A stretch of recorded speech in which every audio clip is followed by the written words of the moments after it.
सुनिए, मामा जी से कहिए कि नव्या के लिए अब लड़का ना देखे। उन्होंने अपने लिए लड़का पसंद कर लिया है। बस आप जांच पड़ताल कर लीजिए, फिर शादी की तैयारी कीजिए। हमें देर नहीं करनी चाहिए। हाँ, उससे पहले ये बात माँ जी को मत बताइएगा, वरना वो चिंतित हो जाएगी। सुमिता अपने पति गौरव से कहती है। लड़का और परिवार अच्छा था तो समय रहते ही गौरव ने सब कुछ तैयारी कर दी और फटाफट नव्या की शादी उसके पसंद के लड़के से तय कर दी। गौरव की मां सरिता जी इस विवाह के लिए तैयार नहीं थी और वो सुमिता को जिम्मेदार मान रही थी। विदाई की बेला आई। बहू, नव्या की विदाई की पूरी तैयारी हो गई है। देखना, किसी बात की कमी नहीं होनी चाहिए। वहां वो इकलौती है, बहू बनके जा रही है, पर मेरी बेटी वहां भी बेटी बनकर रहेगी। यहाँ इसे रानी बनाकर रखी थी, अब ससुराल में जाकर इसे महारानी की तरह रहना है, तो कोई कमी हमारी ओर से नहीं होनी चाहिए। सरिता जी मुंह बनाकर सुमिता से कहती है। तो सुमिता बोली, मम्मी जी, काश आपकी कही हुई हर बात सही साबित हो, तो मुझसे ज्यादा खुश और कोई नहीं होगा। हर माँ अपनी बेटी को यही सोचकर विदा करती है कि ससुराल में भी बहू नहीं बेटी बनकर रहेगी और सास को अपनी माँ मानेगी। पर सास को माँ मानने से क्या होगा? जब बहू को वो अपनी बेटी ही नहीं समझेंगी तो हर कोशिश बेकार रहेगी। फिर सरिता जी बोली, खुशी के मौके पर ऐसी बातें करना जरूरी है? तुम कहना क्या चाहती हो? सुमिता मुस्कुराकर बोली, जो मैं कहना चाहती हूँ वो आप भली भांति समझ गई है। बस मैं अपने ननंद के उज्जवल भविष्य के लिए सदा ईश्वर से प्रार्थना करती रहूंगी। इतना कहकर सुमिता तैयारियों में जुट गई।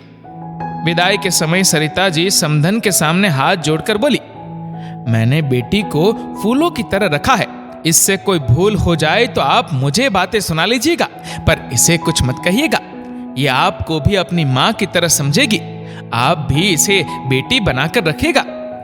सुमिता ननंद को गले लगाकर बोली, अपनी सास को सदा मां मान कर रखेगा। आशा करूंगी वो भी आपको बेटी की तरह प्यार करेंगी। एक बात और, ये घर आपका है, जो आप छोड़कर जा रही है, सदा मैं उसे संभालने की कोशिश करूंगी। नम आंखों से सुमिता ने ननंद को विदा किया। नव्या अपनी आंखों में ढेर सारे सपने और ससुराल वालों को अपना बनाने की कोशिश मन में लेकर विदा हुई। इधर सुमिता, जो पिछले 7 साल से अपनी सास को मां की तरह मानती, बस यही इच्छा रखती कि काश उसकी सास भी उसे अपनी बेटी के रूप में देखती। अब सगे संबंधियों को विदा करके फिर से सुमिता अपनी पुरानी जीवन शैली में लौट गई।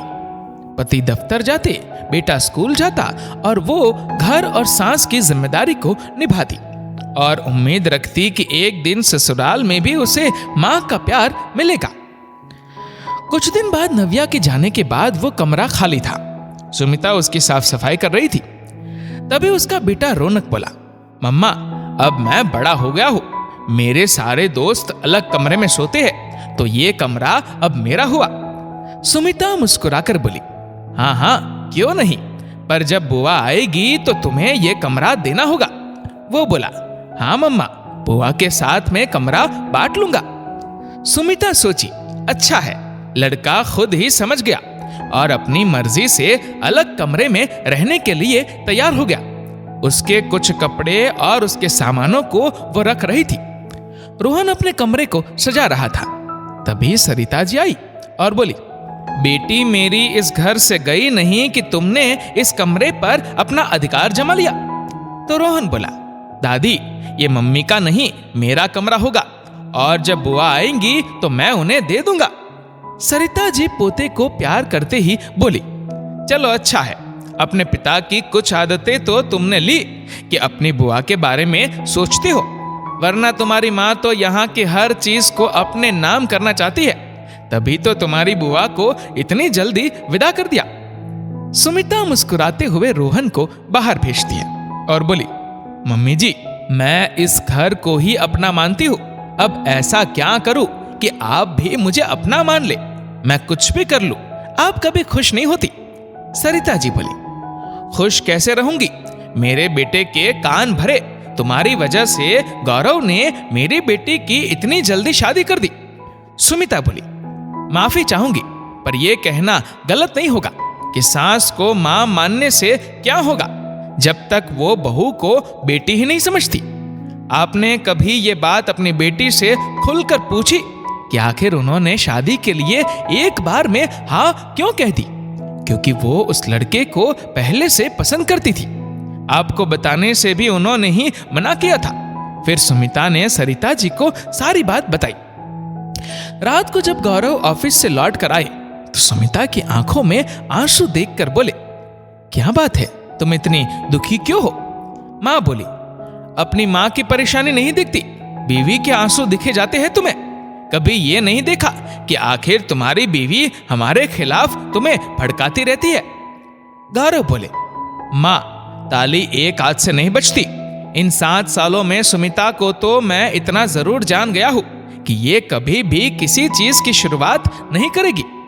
सरिता जी बोली, बीवी का गुणगान करना बंद करो, पहले ये पूछो कि ये मेरी बेटी पर ऐसे लांछन क्यों लगा रही है कि उसे ही शादी की जल्दी थी। गौरव बोला, तो क्या गलत कह रही है? मैं सब जानता हूं। आप इसकी सफाई नव्या से क्यों नहीं मांगती?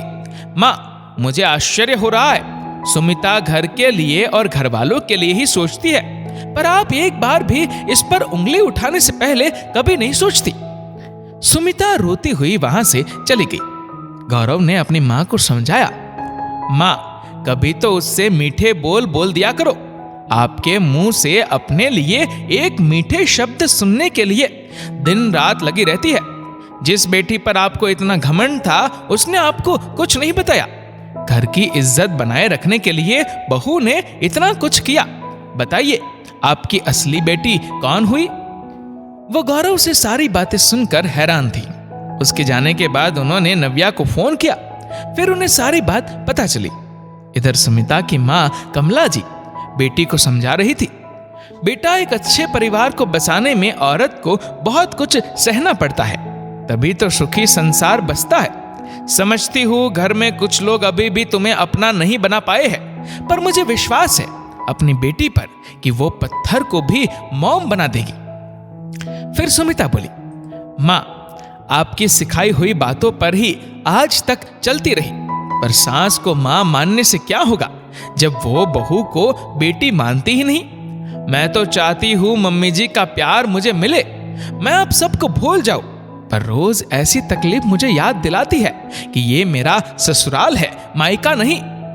सुमिता और कमला जी की सारी बातें सरिता जी ने सुनी। उन्हें एहसास हुआ कि जिसे वो अपनी बेटी की गुनहगार मान रही थी, उसी ने बेटी की नैया पार लगाई। बेटी तो पराये घर चली गई और जिसे इस घर में बसाना था उसके लिए उन्होंने कांटों की शैया बिछा दी। उस वक्त उन्हें गौरव की वो बात याद आई कि माँ, जैसे दादी आपके खिलाफ पापा के कान भरती थी, वही काम आप कर रही है। बेहतर होगा कि अपने सास बहू के चित्र स्थित में आप अपना भी योगदान दे। वो समझ गई इस रिश्ते को संभालने में कहीं ना कहीं उनसे चूक हुई है। अपनी कही हुई बातों पर उन्हें शर्म महसूस हो रही थी, पर बहू से कहने की हिम्मत नहीं हो रही थी। अगले दिन सुमिता जब उन्हें चाय देने के लिए उनके कमरे में गई तो सरिता जी सुमिता का हाथ पकड़कर बोली, बहू, मैं अपनी पुरानी बातों के लिए शर्मिंदा हूं। हमेशा बेटी की तरफदारी करती रही। जिसने मुझे अपना बनाने की कोशिश की उसे दुत्कारती रही। क्या तुम मेरी पुरानी बातों को भूल सकती हो? क्या तुम अपने इस मां को माफ कर पाओगी? सास की ऐसी बातें सुनकर सुमिता की आंखें भर आई। उसने झट से उन्हें गले से लगा लिया और बोली, मां, अब मुझे उस भगवान से और कुछ नहीं चाहिए। एक लड़की को ससुराल में मां का प्यार मिले तो वो बेटी बनकर ही रहना चाहती है, बहू कभी नहीं। दोस्तों, कितना अच्छा हो अगर एक लड़की जब नए घर में आए तो ससुराल वाले अपनी और उसकी इच्छाओं का बराबर ख्याल रखें और बेटी बहू के लिए एक जैसी भावनाएं रखें। फिर तो किसी भी लड़की को ससुराल में बसने में देर नहीं लगेगी। इस वीडियो को लेकर आपकी क्या राय है नीचे कमेंट करके जरूर बताएगा। और अगर आपको वीडियो अच्छा लगा हो तो इस वीडियो को लाइक करेगा, शेयर करेगा ज्यादा से ज्यादा लोगों तक, और ऐसे ही और भी इंस्पिरेशनल वीडियोस के लिए सब्सक्राइब करें हमारे यूट्यूब चैनल को और फेसबुक पर फॉलो करें हमारे पेज को। धन्यवाद।